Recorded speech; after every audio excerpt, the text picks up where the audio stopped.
So welcome to our first session of the book study.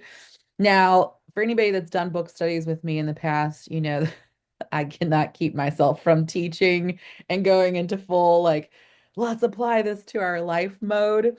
So, as we are here and know that anytime I post book study is happening, and as we continue, we're going to make this a thing this year, that we are really essentially going through a lesson, and the book is our framework so that we can apply it. I was that person, and I see people do this all the time where they're like, I want to read 30 books this year, or even I'm going to read 12 books this year. And it becomes the task of just reading books to read books. And yes, we absorb that knowledge to a certain level. But to absorb it at a level where we know can be dangerous. And I say that from self-experience of having all the knowledge and knowing what you should do and giving the information to someone else and telling other people what they should do, but then we ourselves are sitting there stuck and not taking action. And that is one of the key values of the Business Growth Lab is getting ourselves to take the action more than just getting another lecture. So as we read this book, and if you are not current on what we're reading, that's okay. Never let that limit you from showing up to these, or watching the replay or doing the work, because I will give you the cliff notes. Um, But as we're doing this, and if you do read the book, like, right next to things where you're like, ooh, I need to figure that out, or I need to journal about this, I would encourage you to do that as we go through this book. Um, as we move through this today, we're going to cover some of his key concepts.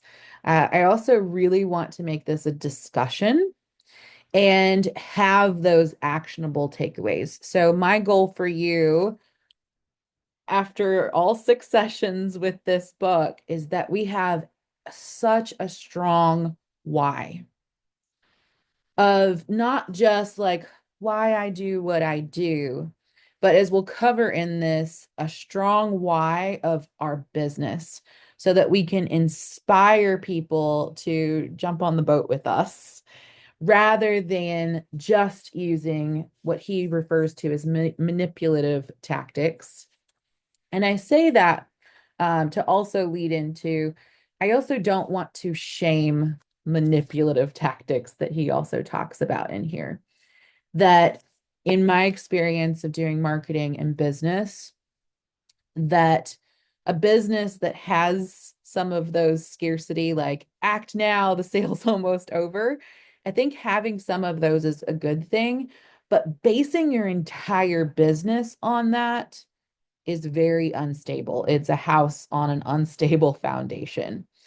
So that we apply the 80-20 rule to this and say that 80% of our business is that inspire piece, and that 20% can be that tactics to get people to buy. And that's where we build that value-based business. So, welcome. This is the training for Simon Sinek's book, Start With Why. And we're actually going to use him as a case study at the end and how he applied these principles to his own business. Because of course, I got nosy and I'm like, well, I need more examples. I'm definitely like an example needing person. And I was like, well, how was he before he just started doing this? Surely he didn't just start his business and know exactly all of this why, because almost every business owner I've ever worked with needs to continuously define this to go bigger. And so I wanted to intentionally use him as an example. Marie Forleo will be another one, and Starbucks will be another one for those case studies we're going to review at the end, in how we can, one, get disconnected from our why. I don't has any of us ever done that? Right? Right? Guilty right here. And that was part of it, was I was feeling myself as Kita and I were discussing right before we got started was I was off course a little bit and I could feel it. And I'm sure you all know that feeling when you get off course or you get out of alignment with your business and that feel good, like inspiration. And you're like, I need to course correct. And I was looking at my bookshelf and I think about this book often. And I was like, I need to start back with that. And I was like, ooh, all the people in the community need to start. And I was like, the beginning of the year is a perfect time to do this. So it's more than a book study, it's an opportunity to dig deep into your business, uncover your core purpose so that it can be the foundation for lasting success. But as I mentioned, it's really this foundation for everything that you're creating within your business. And as I talk about in many other of the trainings, how important it is to revisit our vision of the future every single day. But that's really challenging if you lack clarity on it. So our goal is to get really clear about that. All right. So one of the big quotes that I really, really love with this part one, which is chapter 1 and 2, is people don't buy what you do, they buy why you do it. And I was just in a meeting earlier today, and we were talking about showcasing our values. And one of the people in the group mentioned how she has a travel agency, but she goes out and volunteers to get the cats neutered in her neighborhood and help pick up stray animals because that's something near and dear to her heart. It doesn't really have anything to do with her business, but as she can then post online to promote that she's doing this, she's promoting the organization she's working with. She's important and talking about the importance of it to her and her community and her neighborhood. She's showcasing a value. And I'm sure you all probably seen this before where you saw something someone was doing and you're like, ooh, and you feel that connection. And your values line up and connect with their values.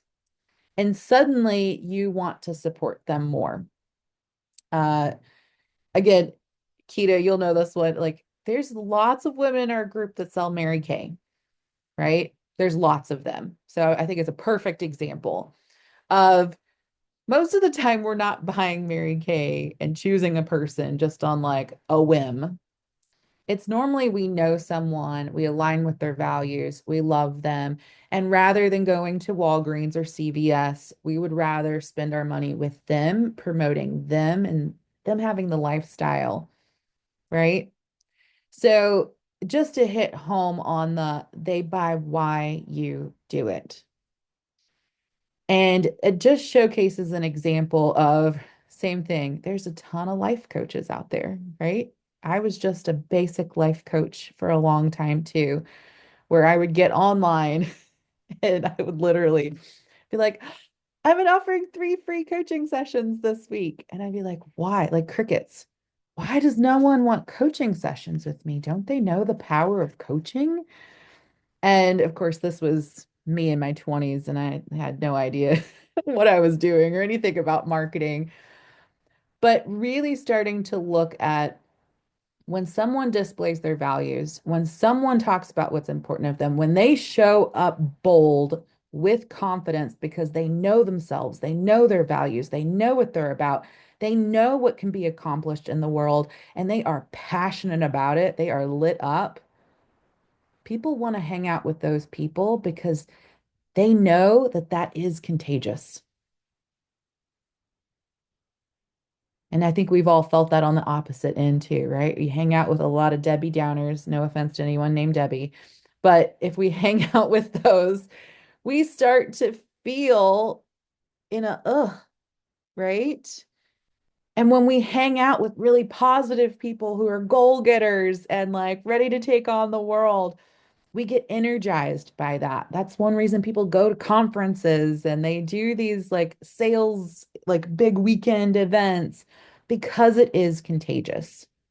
So I ask you, are you articulating your why?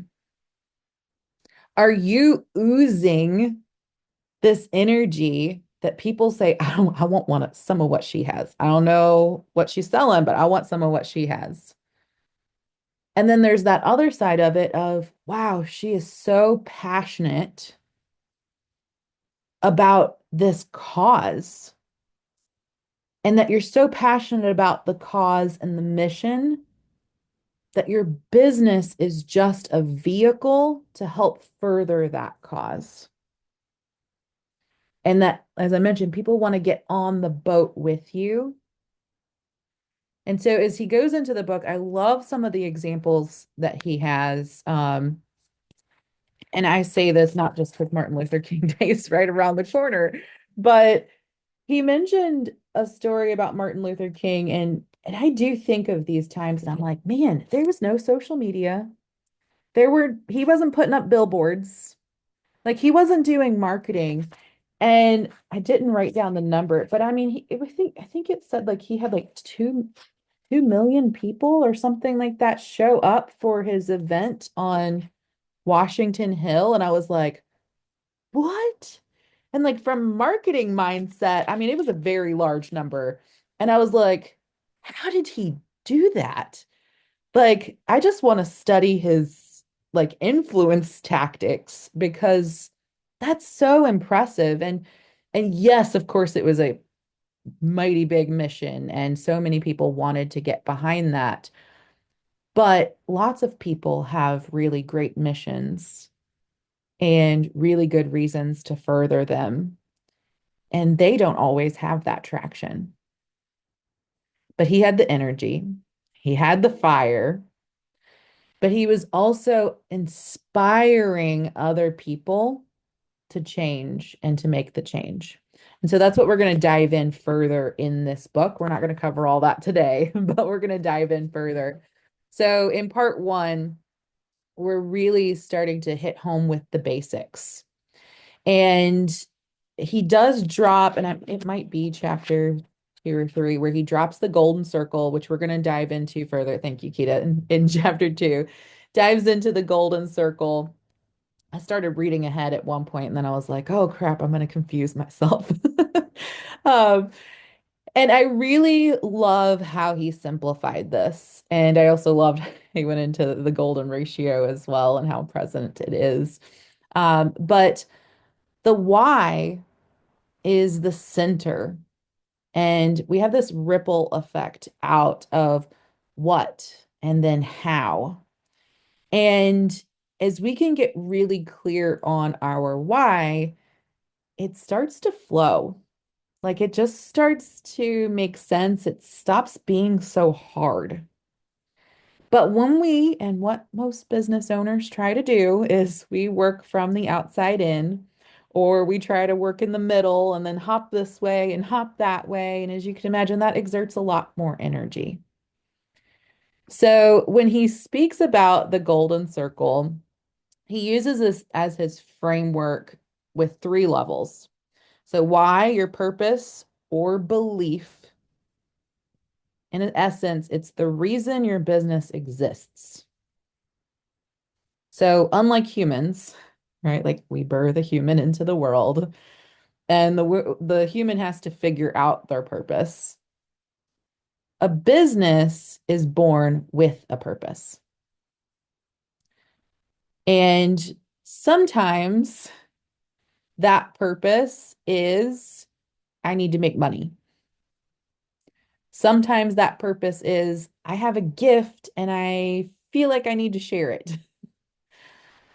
But if we could get to the bigger purpose, just like a human trying to figure out like their thing that they feel they're calling, that person becomes lit up and on fire. The same thing can happen with our business. We need a reason that impacts the world. And I know that's no small feat, right? Most of us humans are on that struggle bus for a long time and never solve it if they don't go down the self-development journey. And so now you're doing it not only for yourself, you're doing it for your business too. So I want to honor that it's not always the easiest thing. But I saw a quote today and I wrote it down. I actually wrote it in my book so that I could share this with you all. Here's a simple rule. Never ever let your mood dictate what you do. Take action first because movement changes your mood, Absolutely. right? Absolutely. I want to share something too Yeah. along with that as well, and that's so appropriate as far as women are concerned because we are emotional beings. Yeah. Going back to what you were talking though about the fact the why and that self-development is such a um it's hard work, and that when you also decide to have a business, you are going deeper into that self-development. It's all about mastering your yourself, your emotions, your state of being, and what you can absolutely do. It is, right? Like you nailed it. Because I joke, but I'm also serious. Like being a business owner is the biggest self-development process because it's a reflection Right. right there for you to see, like, oh, I'm not getting the result I want. Hmm. And who's the only thing that's in your way? Right. So true. Sorry, just had to share. No, no, never apologize. So we touched on the why your business exists. How is the process or values that set you apart? Now, this is where he gets it. He says it differently.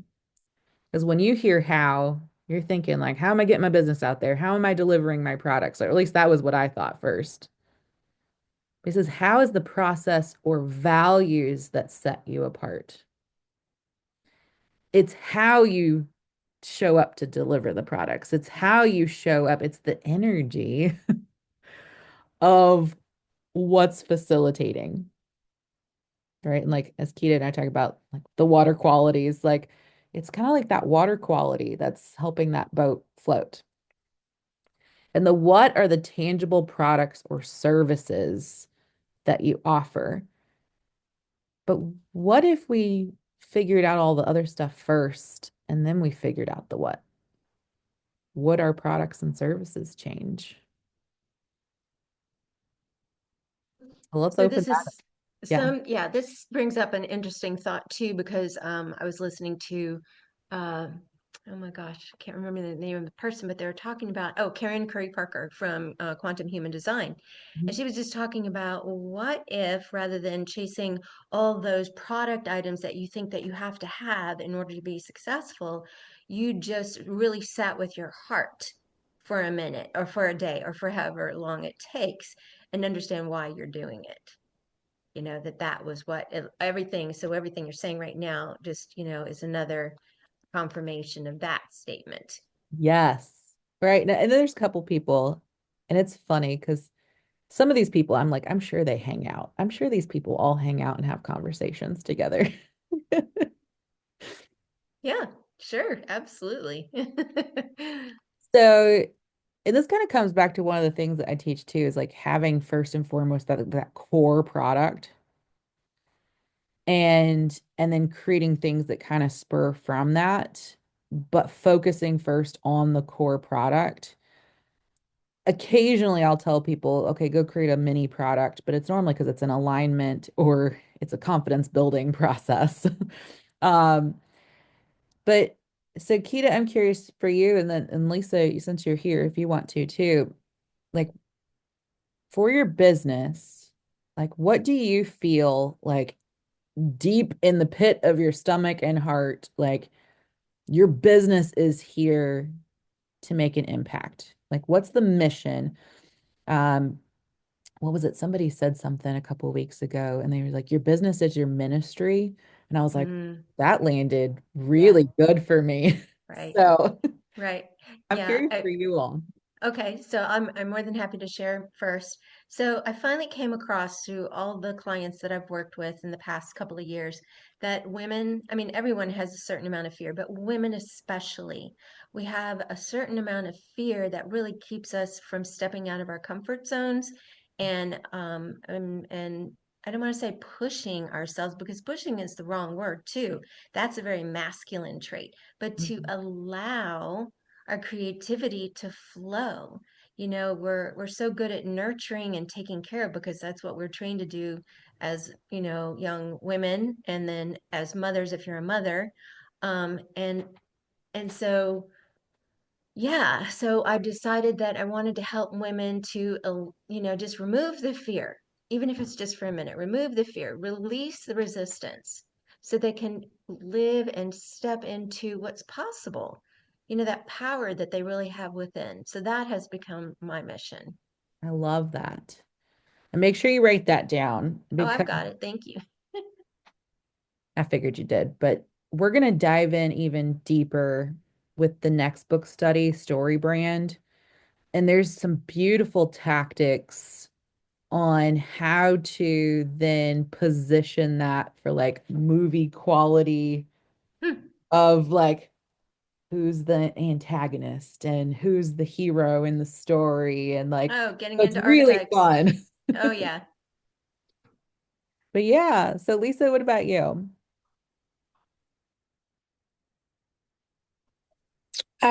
First of all, I thought my camera was on this whole time You look beautiful. until you called my name and I looked down and I was like, "You're not even on a camera, man." Um, so I would have to say that, like, when I sit in the core of my being, um, it's like I want women to experience not only financial freedom but financial peace, Mm, right? And it's similar to what she said of like tapping into the power of what is, of what you could potentially have and experience. Because I mean, we know this, like it's the multi factors. It's like what we've been taught since we were little girls. It's like what society has taught us. It's what our surroundings have taught us. I used to think that when you got about late 50s, early 60s, everybody had high blood pressure and you were hitting the end of the road, because I grew up in a small town in Mississippi. And until I grew up and even got out of there, that I realized that, like, no, like Mississippi has the worst health care in the country. They have the worst like, all these things, right? And so it's like I got out of that and realized, no, I met a lady in her mid 70s who was taking her kids to Disney World on her own and had got a beau who was 90, and they were going out, is it jitterbug or something, like jitterbug dancing twice a week oh my in her God. mid 70s, like That's a mid to late lot of 70s. energy. No, I know, but I'm saying, but because I grew up where I grew up, and in my reality, I thought that that's like the way everyone was, and it's like, um, but like really going back to it, it's like I want every woman to experience financial peace and like live a richer, fuller life. And a great part of the answer to that is money, because it provides options. People can say what they want to say, but you can't eat healthy if you don't have money, right? Like I see people, it's very hard. Like the healthy food costs more. So it's like all these things. So yeah, in the core of cores, it's like I want people to experience financial peace so that when the car breaks down or when they, whatever happens, like they are safe and they're at peace. Like, okay, no problem. We've got this. Love that. I love Thank you. that. And I And it's see, not just for that, right? It's also for the fun stuff, like because your girl likes to travel. So it's not just, I've met people like when I was in Mississippi and Nebraska that had never been outside of their state. And I'm like, it's a whole flipping world out here. And a large part of that was like, I don't have the finances. Like, I don't, da da da. Anyway, go ahead. Sorry. yeah, no, I was actually, and I'll send it to both of you all. I was listening to on YouTube today, this chick Corey, she's all about like teaching people how to buy businesses, and she's got a Mhm. lot of great wisdom that she shares. And she was on the Jay Shetty podcast, and she, like this hour long, and I mean it was gold. And she was talking about how I think it was like 80% of Americans avoid conversations around money. Like there was a bunch of stats on this stuff. And it's just because there's so many subconscious programming of like talking, you should be shamed about talking about money, and money's the root to all evil. So we don't talk about it. And there's a lot of shame around talking about your money if you're not at a certain level. And then, oh, it's too boastful if you're talking about money. And I love going down all of those avenues because just peeling back these layers of what's not true. And I hear that from both of you all. Like, there's so many layers of peeling back what's not true, what we've been taught that is no longer applicable. It might have been applicable at some point to keep us safe, but it's not anymore. And she said another comment today too, and she was like, people that don't have money have no power. She's like, there's just no way around saying that. So then we think the opposite is true. Oh, we have money, we have power, but we have money, we have choices. When you don't have money, you don't have choices. And that's ultimately what power is having choices. And that's freedom, right? Like all of that. And just continuously trying to rewire how we believe in that. So for me, I teach business, I do hypnotherapy, like, but really for me, my core is I have a mission to help people dream bigger, which I love because we all align on everything all three of us are doing. Like, I want to help people dream bigger. And the root of that is helping people feel worthy because so often we've been shamed into thinking we are less than, play it safe, don't dream big. And so everything I do comes from that center in teaching people the difference between contraction and expansion, abundance versus fear, or I can't think of his name at the moment, but he taught love versus fear, and everything roots from those two feelings. And but really, truly, every conversation I have with people, no matter what, it's trying to help them think bigger. And honestly, that's simplifying, right?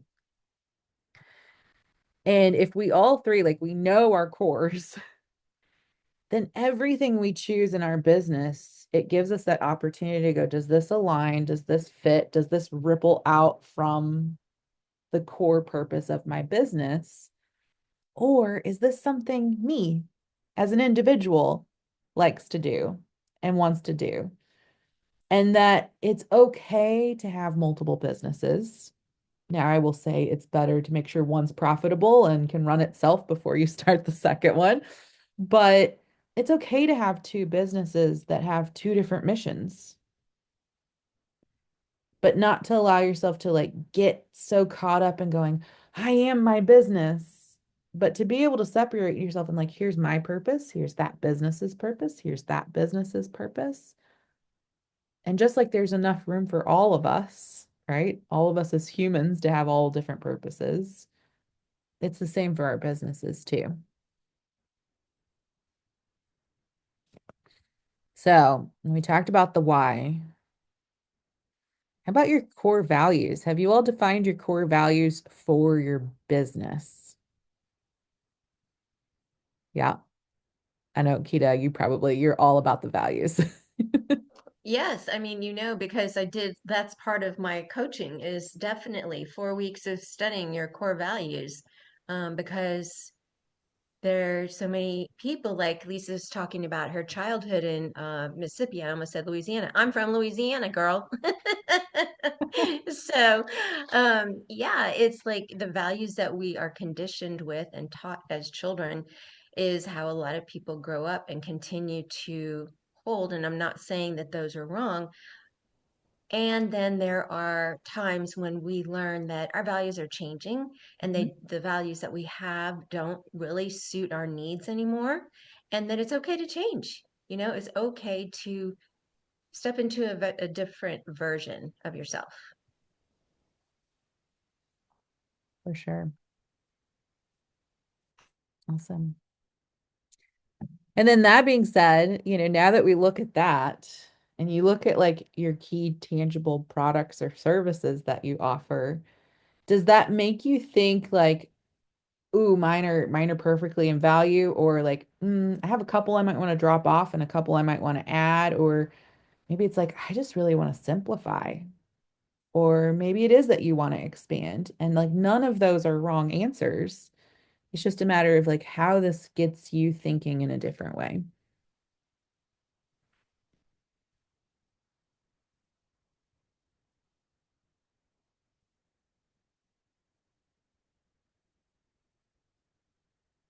All right. So with this, what's one business that you all think of that you're like, it has like the cult following or people, or and it might have been one that you read about that was just interesting. Like, I thought the whole Southwest thing they talked about was really interesting, where and I think it was during COVID, like people were just mailing in checks to Southwest so that they wouldn't go under. Of course, that wasn't going to save them, but that level of loyalty and passion for a business. Is there any ones that you all can think of? And it might be local, it might be big business. I always just love to open up that discussion. Well, at first I was thinking of Starbucks. And you know, Great. you mentioned it earlier, and we were watching a show, Tom and I, on coffee making last night, and it was very interesting the history of coffee and how it has grown into such a not just national, but a wide cultural Hmm. necessity. And Starbucks changed it from being a very poor quality of coffee that everybody was drinking regardless. I mean, it was nasty to a higher grade with the creams and the, you know, the different what do you call it? The Oh yeah, well, syrups. yeah, Yeah. And made it really enjoyable. I think that's what they did. They turned a necessity and a into more of a pastime. yeah. Well, and like, and then you become like a Starbucks fanatic, right? Like, and it helps that you Right. could find one in each like town you go to, but like I know that if I'm on the road, I'm gonna find a Starbucks. I can grab a drink and go to the bathroom, Hmm. right? Yeah. Um, so that's a perfect one. And yes, I remember when Starbucks first started opening here and like their coffee was so bitter and like but people were still drinking it and like Yeah. fan raving over it. And I'm like, what Right. is Yeah. this? Yeah. So the other key thing or funny thing that we learned is that the Dunkin' Donuts actually is the company that sells the most coffee, Mm-hmm. not Starbucks. Not wild. That is wild. My mom buys the Dunkin' Donut coffee for at home. She used to be a Folgers girl. And then, Yeah, me too. all right, let's move on. I think like when you say that about Starbucks, I'm like, yeah, because I feel like I don't see this as much just because of the political climate, but even with Starbucks, it's like you wanted every mug that came out or every glass or every like they really like it's really a thing.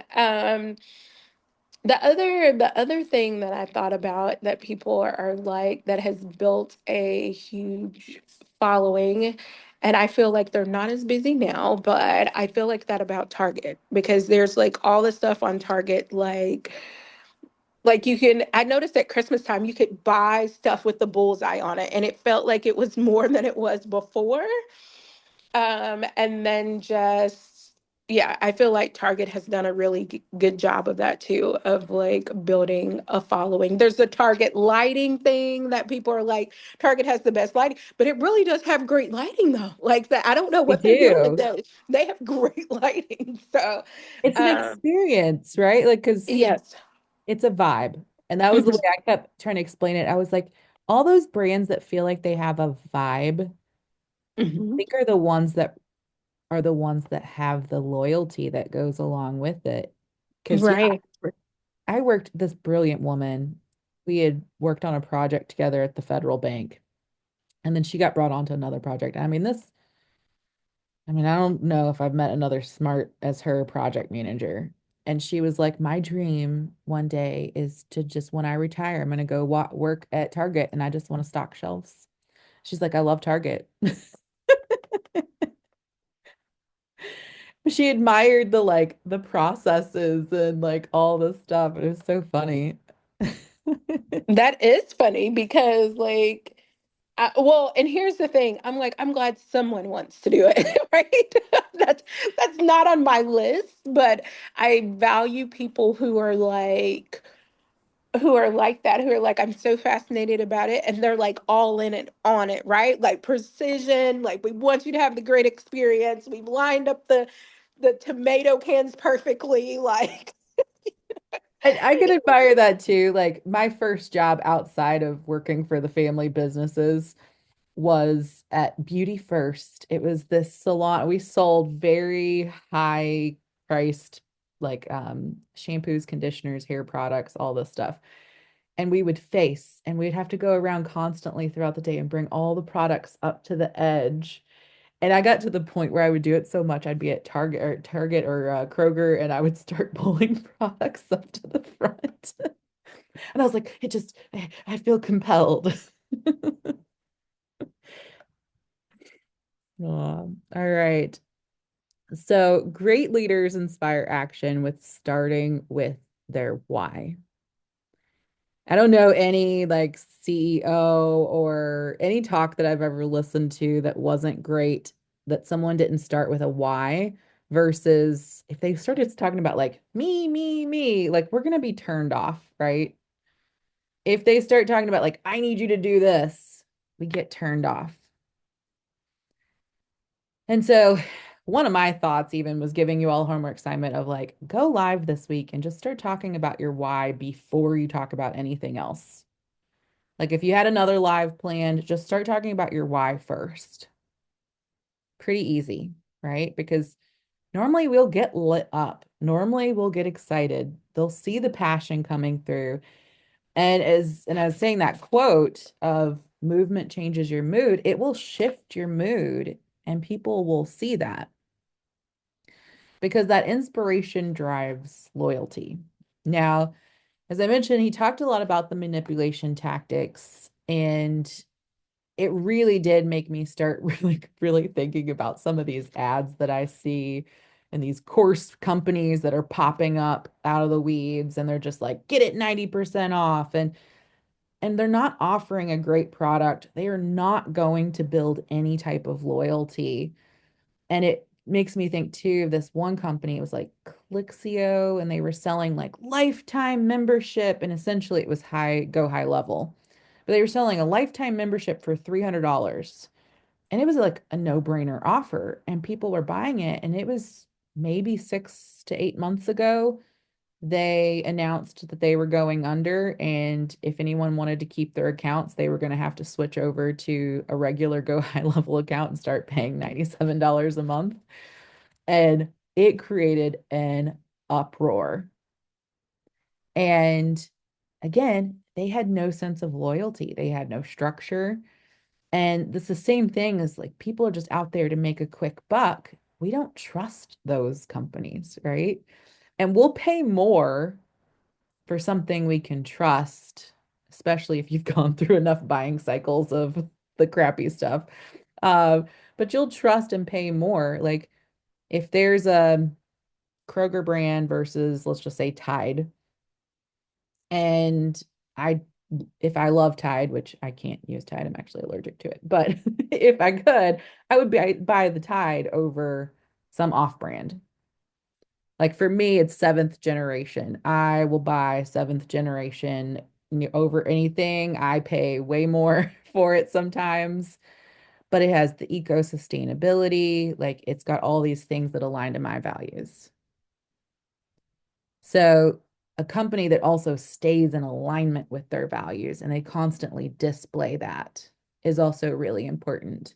So that's part of the marketing tactics rather than constantly launching something new and constantly having a sale or trying to pull at people's scarcity, right? Because if we are getting people in scarcity, we've got people who are in scarcity. So kind of similar to what we were talking about, but kind of shifting it. Like, what inspires you to be a consumer or client? Um, I Well, first of all, I completely agree with what you're saying. If you are grabbing people in scarcity, then you attract people in scarcity. And a lot of times they cannot buy your product, right? Like if you go to a higher level product, they can't buy the product because they don't have the money to buy it. So then you have to like switch your message. And I just say that even with like when it comes to the money stuff. It's like you say you're looking for people who are like in this situation, but the reality of it is they may not be able to afford your product because they're in certain situations, right? Mhm. So what drives me to buy? I think it's really my values, right? I One of my values is like wealth affluence. And so if the brand looks like luxury wealthy, like you got me. But I'm also gonna do the reviews because I also feel like like and this is like no dig to Amazon, but a lot of times I see these cute outfits on Amazon influencers, and I go to Amazon and I buy the item and I get it, and I'm like, absolutely not. Like this doesn't look like the picture, and this quality is yeah, absolutely not. You know what I mean? So like it so I like I said, I'm also gonna go to that. Something that aligns, with with something that I perceive as valuable as well. So I'm like you, I will pay more for something if I feel like I am truly getting the value and I connect with the person, right? Like if they talk and we're connected in some kind of way, whether it's a story they tell that I can totally relate to at one period in my life, um, something that just like feels good. And it goes back, I think, to kind of even like the storytelling, because I won't buy just like random ads. And I don't buy when people say things are 90% off, like I automatically start getting Yeah. skeptical and I start questioning like how much value am I really going to get if you've like deemed this 90% off. So I think all of those things go into play for me, but that's also because like you said you've been through a couple of like buy cycles, and so now when you see this you're like and you might keep scrolling. Not only that, I've just learned myself that even when I signed up for some of these things, like I don't follow through, Mhm. and so I've gotten a bit more um I've gotten a bit more I don't want to say skeptical. I think aware of like my habit of doing that, right? And like you said, it's a quick buck and then I don't follow up. I think what you do, Izzy, is like so powerful because like I see the value that you post. I'm able to hop in on like a Zoom call or something like that and have that connection. Like I know you're a real person, right? And the value that you add. And so if you sell something and I'm not already in my head, over my head in whatever, like I'm down, like I'm buying it, right? Just because I truly trust the guidance. I think trust, that's another reason that I'll buy, is there has to be some level of trust there. Whether you told me, hey, Lisa, blah, blah, blah, blah, or someone that I trusted said, hey, Lisa, da, da, da, da, I follow this person, they're so good, something like that. It is word of mouth, it's trust, it's something that I perceive to be aligned in value to who I am.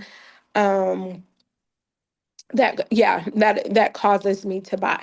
But I'm also going to read the reviews. If it's a product, I'm reading the reviews. And now I don't trust reviews because so many influencers are out here just like pushing product because they're getting paid to push product. So now I only have trusted people that if they recommend something that Yes. I'll buy from, because now too many people are just getting paid to say whatever, and I don't trust that anymore. I bought like two or three products that happened with, and I'm like, never again. If it doesn't come from these sources, like I'm just not even I'm not going to waste my money. So Yeah, and I think that's going to be a revolution that we're going to see soon is because all these influencers have gotten so big and all this influencer marketing. And it's going to be on the influencers to say, you need to choose your core values because you are a business at this point. And you're going to lose trust with your followers if you're not sticking to your values and Yeah, just chasing the money. So they're doing the same thing and they need to read the book. So right. Well, so all of this, what you said, Lisa, and what we're talking about, the word value comes up again. And I think it's, for me, it's each person values something different, like, so you have certain things that you value and that you're looking to purchase. So for me, I've been through a cycle of wanting things and high quality things. So the second word is quality. I know that it is, like you said, a value I can trust. It is a dependable resource, whether it's a person, a place, or a thing. And so my for me though, my values is has a lot to do with self-development. I mean, obviously that's why I'm an empowerment coach for women. So I will spend money on my own personal development like that. And whereas somebody might go out and buy a car, it's what I value. And then the other part of that is trusting that that company is going to follow through, with what they said they were going to do, what the quality of their product. So those things. agreed. And I think we all said trust, right? Like trust is a huge thing. And how do we build trust? Setting our values and sticking to them. Yep. Displaying it also that like these are my values. This is how I implement my values. Like, could you imagine how social media would change if people started talking that way rather than ads? Yeah, like, and Kita, you were talking, and I was like, I just felt compelled to type that because that feels like the message that is really coming through from you. Because you do talk about values so much and you have all this process of values. And this aligns with all the goddess energy stuff too, but like allowing them to take up space. One of the very first women groups that I went to, and I won't go into the full story of how I landed there, but I was in this women's circle and no one, like the rule was no one talks while someone else is talking and no one interjects or does a Me Too statement or anything like that. Like it's just that person talks and then the stick gets handed to the next person. And that was a fully foreign situation for the first time for me because it's not normal because most of us women will unintentionally, but I'm like, I'm the queen of it, but of interjecting. And I kept hearing these women talk, and I even heard a couple of them say that, like, I'm just scared to take up space. And they were like these two new girls, like I mean, like they were newly married and they were talking about this struggle to like claim their space in this new shared home and because they had just moved in together. And I just kept hearing again these different scenarios of like women being scared to take up space. And like in my brain, I wanted to yell at her, like, it's your home too. Like, why? But recently, I really kind of found myself, and I didn't see it right away, but I kept struggling with going like, why don't I feel at home in this newer home? I was like, I bought it. Why don't I feel at home in it? And it was because I hadn't let myself like do my, probably not the best word, but like vomit my style all over the place. I didn't allow myself to take up space because us women, we really need to do that. And some women are really good at it. And then there are some that aren't. And I was my last con my beautiful little condo, it was all mine. And I got to take up all the space. And that's why it felt so cozy and at home. And then I moved into this space and it was like he wants everything stark and white and not a lot of things. And I went into people pleasing mode, which is one of my defaults. And I'm really good at not doing it with anyone else, but there's still that relationship piece, which we all have, right? Like we do the healing, but there's always some residue left over. Um, so, but anyways, so thinking about this though, like as I mentioned, like how can you show up with your values? And I'm gonna write this in the chat because being vulnerable, if that's part of your brand, right? Like I think all three of us it kind of is. Like, are we showing up with vulnerability? Because to get to talking about your values and to get to talking about these deeper layers, we have to show people that we can go to the deeper layers. That's a value of the company, of the business. So the things that you're asking them to do and asking them to show up in, is that one of the core values of the business? And how can you also show up and meet them in that space too?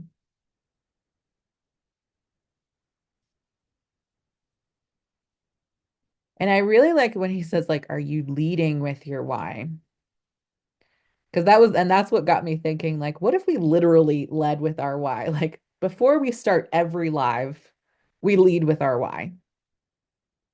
Within every social media post we talk about, it's leading with the why.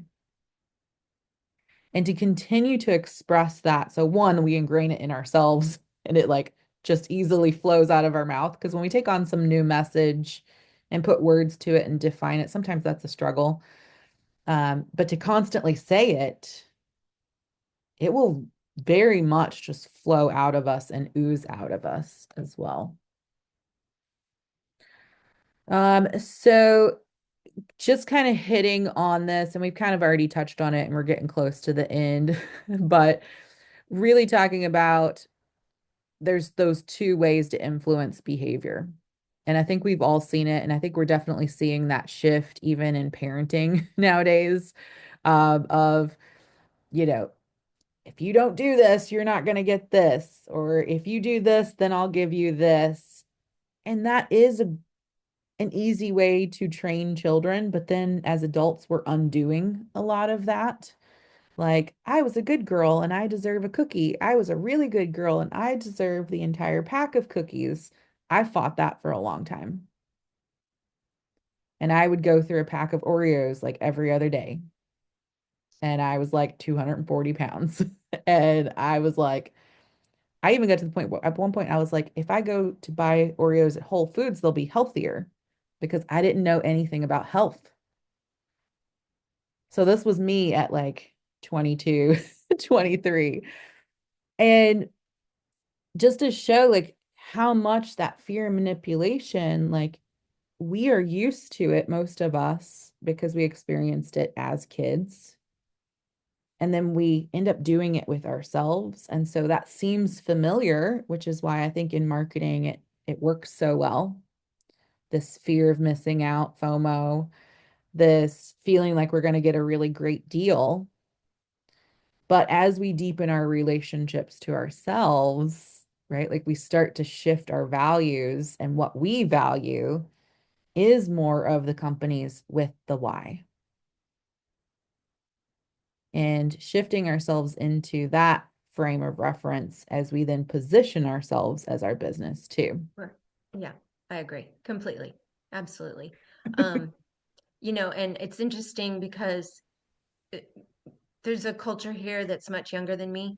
And I was talking to my daughter about our values and the values that I instilled on her as a child. And so you're talking about, food and self-value and just everything combined. In our conversation, we realized that, yeah, things have changed, and I admitted to her, I said, I'm sorry. I was simply teaching you by what I knew. And so therefore, you're an adult now. She's 26. I said, you are more than welcome to find what works for you, Mhm. you know, and because she's in architecture and she's got to know why she's there because it's a tough job. It is very, very much. I thought that was a field I wanted to go into, and then I realized how challenging that world was. And at the time, I was like, maybe not. But it's admirable, right? And I say that like for you to approach that conversation with her. And like when I do hypnotherapy with people, when parenting is one of those root causes, that's one of the things that we get to is understanding that your parents were doing the best they could with what they knew at that time. Right. Absolutely. And we have that constant shift in our house that we're working on because my husband thinks that that is the best way to parent with that firmness. And I'm like, honey, we are in the age of Aquarius. It is a totally different beast now. Um, Well, so recognizing, I did put these three up as examples. I think we've all known the Apple fanatics that everything in their house has to be Apple. And they get on the Apple bandwagon and they try to convert everyone else to be Apple as well. My friend Larissa is one of those.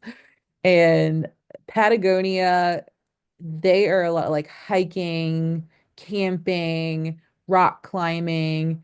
I mean, people will pay top dollar for them and just be loyal fans.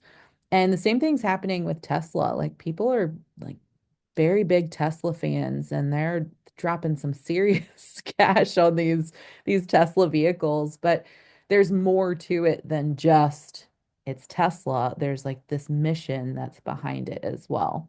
And so people feel into those missions. It carries through. So kind of hitting on those key qualities, and you might take a screenshot of this just to keep it more readily available. And I can send a slide out as well. But having that clear and authentic why.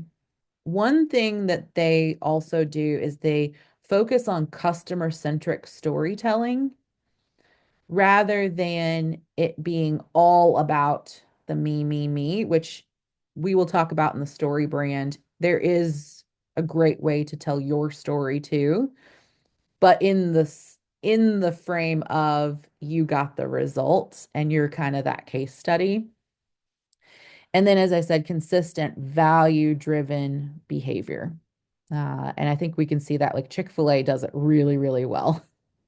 Like, you know, without a doubt, everyone is going to show up in the same way at every single one. And I did like this, the Tom's shoes. I used to buy those a whole lot because he would donate a pair to the kids. And I remember seeing the ads of videos of him being there and giving the kids the shoes. And it tugged at my heartstrings for sure. Because I was like, kids without shoes, like, no. Um, no, what about the one that comes on TV all the time? It's a Cosair's, not our children's program, but there's another one that comes on all the time. And they are constantly asking for money for the kids that have, cancer or other debilitating oh, diseases. Jude, St. Jude's. That's it, St. Jude. Oh my gosh. My mom, oh yeah, she's totally like she's always giving money to St. Jude's when she can. Because again, it's telling the customer centric storytelling. And I even did this, I was working with Kentucky Harm Reduction to prepare them for their big fundraising event and helping them figure out which stories to tell. And they did a marvelous job collecting those stories, filming those stories, putting them together. And I mean, I was going back and watching them and I was like, oh my gosh, like tearing up watching these stories of, you know, someone's little kid getting their hand on some drugs and overdosing and them not knowing how to support an overdose and why it's so important for everyone to have training on how to support someone when they're having an overdose because someone can accidentally pick up something where it's laced with drugs. Like, I mean, and they were talking about these stories. So you started to build this compellingness of like wanting to be involved because that was one thing I had advised them was what's the stigmas that people typically think about? People typically think someone's drug overdosing and it's like, well, they brought that on themselves, right? But to showcase these stories of real, true humans that want to be better, that it was that third time they overdosed and they were saved and they finally got clean and they've made a huge impact in the world. Like it's not just what you did, right? It's not just what they did as a company, but it was like what was the domino effect? And if we can position ourselves in the beginning from that going, I want to help create these stories. What stories do I want to create for my customers? And creating those avatars, because it creates more clarity. So, real quick, I'll go over Starbucks, and if you need to drop, it's okay. This is recorded, so you can catch it because I know I'm a few minutes over. I get to talking. So Starbucks, one of their problems, oh, do I have the right notes? So one of the problems with Starbucks was in the early 2000s, they faced a decline suddenly. They had popped up everywhere. I think we all remember seeing that. It was like there were two Starbucks on every corner. And it was like, how? Like there's one right there. Why? That's not even smart, right? And what happened was they strayed from their core values and they were so focused on expanding, right? I couldn't imagine any business getting refocused on just expanding. And the stores started to become very transactional, and people weren't feeling that sense of like why we love coffee shops, right? Like, why do people love to go to coffee shops, especially the coffee shop like in Friends, right? Where it's this like community gathering space. And what ended up happening actually is they had that decline. It actually allowed other competitors to come in, and like a lot more local places were starting to pop up at that time. And suddenly they created competition for themselves because they strayed. They made their comeback. So what they did is they started first getting back to their why, just like what we're doing. They had to sit down, they had to do the deep work, they had to rediscover that why and connect with that original purpose, which is to inspire and nurture the human spirit, one person, one cup, and one neighborhood at a time. That's their mission. And if you read that, you might not think Starbucks, but if that was hanging on Starbucks wall, suddenly you have a bigger connection to them, don't you? Like, you're like, oh, yeah, I like that. That sounds like a good mission. So they made sure that what they wanted to do and how they wanted to do that, the energy behind it, as I mentioned, the how is a little bit different in how we frame this here, is by creating a welcoming third place. So there was home, there was work, and then they have Starbucks. And there's many people I know where they started their business at a Starbucks, or they grew their business by having meetings at Starbucks. They wanted a place where people could relax and connect. And I think that's true for every Starbucks that I've gone to recently. We went to one for the deaf community, and it was amazing. You walk in and there's so many people, and it's loud with their hands, but the whole place you could hear a pin drop. And it was beautiful. We're coming in, and we were starting to learn sign language for Willow.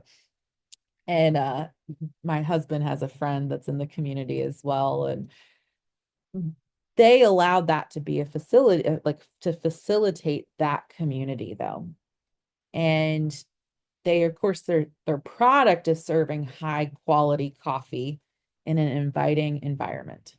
And it is. It's a coffee shop vibe. It's styled, and they hang on to that. And so every decision they make, they come back to those core things. If we look at Marie Forleo, right, she was a life coach, basic life coach. She was teaching fitness classes. She was like doing her thing, and she didn't have a clear purpose. She didn't have a clear niche, and she was actually struggling.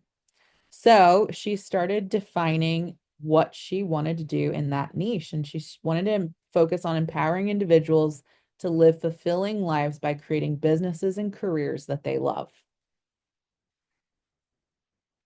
So that was her core. And then her why was to help people realize their potential and build their life on their terms. Again, that comes back to the same thing. How she does that is providing actionable, entertaining, and relatable guidance for entrepreneurs and creatives. And if you've ever done B school, it is. It's entertaining. She has got that big, bubbly personality. Honestly, she's not teaching anything different than what I teach or what a lot of other business programs teach. But it's her personality that's really coming off, and it's her passion for really helping people have life on their terms. So, what she does is she has the coaching programs, online courses, and then free content.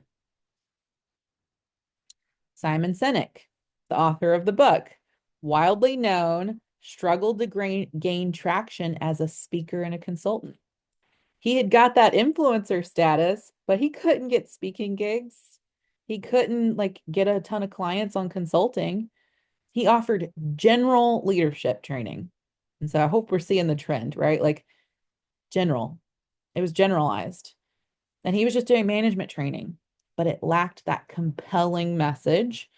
So he got back to his why, to inspire people to do work that fulfills them and creates a better world.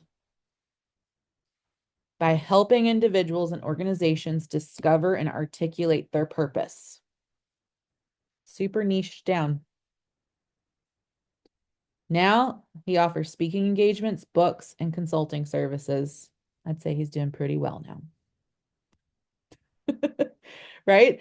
So, same thing, like even for me, like I've been making these shifts this past year to say, like, I need to niche down again and niche down again and niche down again.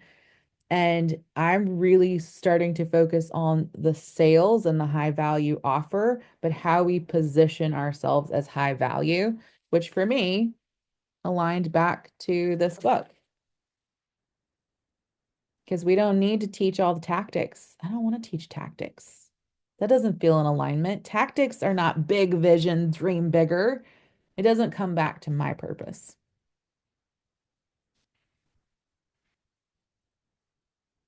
All right. So define your why.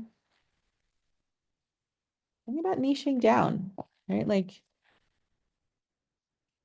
Kita, I know you teach values, and I think that's definitely a thing, but I think teaching people they are of value, that their voice has value, that like that level of value is Yeah, something super beautiful. sure, absolutely. And I think Nikita, also there is a book, and I am like a like advocate for this book. I feel like everybody needs to read it, but I think it would just help you. There is a book, it's a small book called Deservingness, Ooh. and it's by Tasha Chan. And I just think you may find some value in that as your teaching value. Um, yeah, yeah. okay, Check it out, see what you think. But I think that with what you're doing, I think that it would definitely add value for you and your clients. thank Yeah. you. I You're appreciate that. So welcome. that's Tasha Chan. Yeah, CHEN. Okay. I love that. Yeah, and even just the title of that book, Deservingness, like, and I say this because of the reaction I have when I tell people that the root of all the hypnotherapy is getting down to believing you're enough and believing you're worthy. And every time I say that with someone who is lacking that, they do this. Oh, that's it. And so it might just be worthiness coach instead of a confidence coach, because what's the root of lack of confidence? It comes back to worthiness. Oh, There's a lot of absolutely. confidence coaches out there. Right. And I've told you, you do far, far more than, I mean, that's a side effect. Yeah. Like, really, you're getting down to their worth and their value. Hmm. It is Nitty hard to gritty. explain depth coaching. It really is. Yeah. But it all roots down to worthiness or Hmm. enoughness. Hmm. True. I love that. Thank So you, Lisa. I really recommend that we get really clear on those three things, the why, the how, and the what. Bring that to next week. You might have to set a reminder on your calendar to schedule some time to go over it with yourself. You could also bring that to office hours and we can troubleshoot it as well. But there is the power in getting it out of the brain onto the paper and then speaking it. So let's get clear. Where we're just like ripping it apart and tearing it back up, just like going to the gym and building up those muscles, right? Let's get to this where you're oozing with confidence on saying your why, how, and what. Where it's like, oh, I got those clear and everything else is easier now. Like that's what I really hope for you all. All right. So next week we'll cover part two. And it's just like I think it's 2 or 3 chapters. It's not a whole lot. Um, I'm trying to do a 20 minutes a day reading. And I was like, oh, I got done with that in a day. So if you make reading a habit, which I recommend we all do, um, if you get done with the reading, then journal about it. All right. So again, that's just the what is your what, how do you do it, and why do you do it? All right. That's the end of today. Thank you, Izzy, for your time and your knowledge. Thank Yes. you. Yeah, Thank you thank you. all. All right. Thank you all for being here because, the conversations just don't go as well when it's one-sided. Yeah, understood. All Uh, right. See see you you all next later. time.